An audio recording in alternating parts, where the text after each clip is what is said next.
আসসালামু আলাইকুম সবাইকে। ওয়াইএস ইংলিশ কেয়ারের পক্ষ থেকে শুভেচ্ছা আপনাদেরকে। আজকে আমরা প্রেজেন্ট কন্টিনিউয়াস টেন্স নিয়ে আলোচনা করব। এটা হচ্ছে আমাদের পার্ট 2।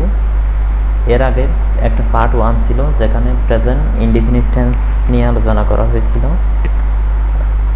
তো এই টেন্সের জন্য আমরা একটা স্ট্রাকচার দেখব। সেটা হচ্ছে প্রথমে একটা সাবজেক্ট থাকবে, এরপর এম থাকবে অথবা ইস অথবা হচ্ছে আর, এই তিনটা ভার্ব থেকে যে কোনো একটা। এরপর পরবর্তী ভার্বের সাথে আইএনজি, এরপর হচ্ছে এক্সটেনশন বাকি অংশ। আমরা এর আগের পর্বে বলছিলাম B1 মানে হচ্ছে ভার্বের প্রেজেন্ট ফর্ম, B2 হচ্ছে পাস্ট ফর্ম, আর B3 হচ্ছে পাস্ট পার্টিসিপল ফর্ম। তো একটা ভার্বের তিনটা ফর্ম থাকে, B1, B2, B3, যেমন প্লে, প্লেট, প্লেট।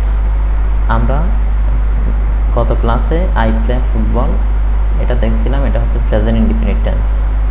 আমি এটাকে এখন প্রেজেন্ট কন্টিনিউয়াস টেন্স করব। সো প্রথমে আমার সাবজেক্ট ছিল হচ্ছে আই, তাহলে প্রথমে আমি আই বসাচ্ছি। এরপর সাবজেক্টের পরে এম, ইস, আর নেব। আমরা অল টাইম মনে রাখবো আই এর পরে কিন্তু এম বসে, আই প্লাস এম। সো আমি এই তিনটা ভার্ব থেকে এমটাই নিলাম।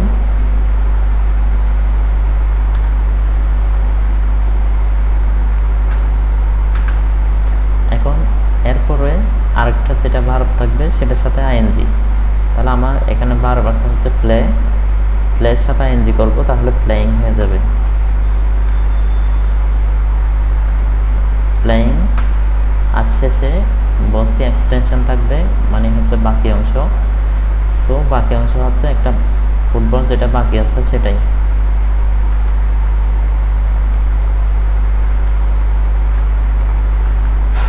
শেষে ফুল স্টপ। ইকুয়াল, এটাকে আমরা বলবো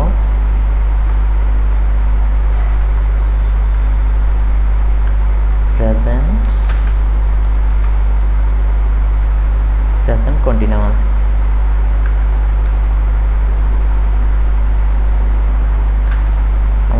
টেন্স।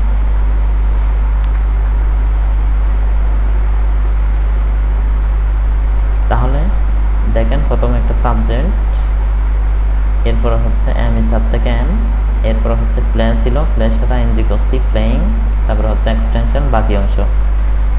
সো আমাদের রুলসের সাথে মিলছে সাবজেক্ট প্রথমে, এরপরে এম, ইস, আর প্লাস ভার্বের সাথে আইএনজি প্লাস এক্সটেনশন। যেহেতু নিয়মের সাথে মিলে গেছে তাহলে আমি এটাকে প্রেজেন্ট কন্টিনিউয়াস টেন্স বলতে পারতেছি। সো আমাদের এটা হচ্ছে দ্বিতীয় পর্ব। আমি বলছিলাম প্রত্যেকটা প্রকারের জন্য একটা একটা করে ভিডিও থাকবে। সো এটা হচ্ছে পার্ট 2। এর পরবর্তী পার্ট দেওয়া হবে। আপনারা যারা এখনও আমার চ্যানেলটি সাবস্ক্রাইব করেন নাই, এরকম ভিডিওগুলো পাওয়ার জন্য অবশ্যই চ্যানেলটি সাবস্ক্রাইব করে নোটিফিকেশান অন করে দেবেন। যখনই আমি ভিডিও দিব তাহলে আপনার মোবাইলে নোটিফিকেশানটি চলে যাবে। সবাইকে ধৈর্য সহকারে ভিডিও দেখার জন্য অসংখ্য ধন্যবাদ। আসসালামু আলাইকুম ওয়া রাহমাতুল্লাহ।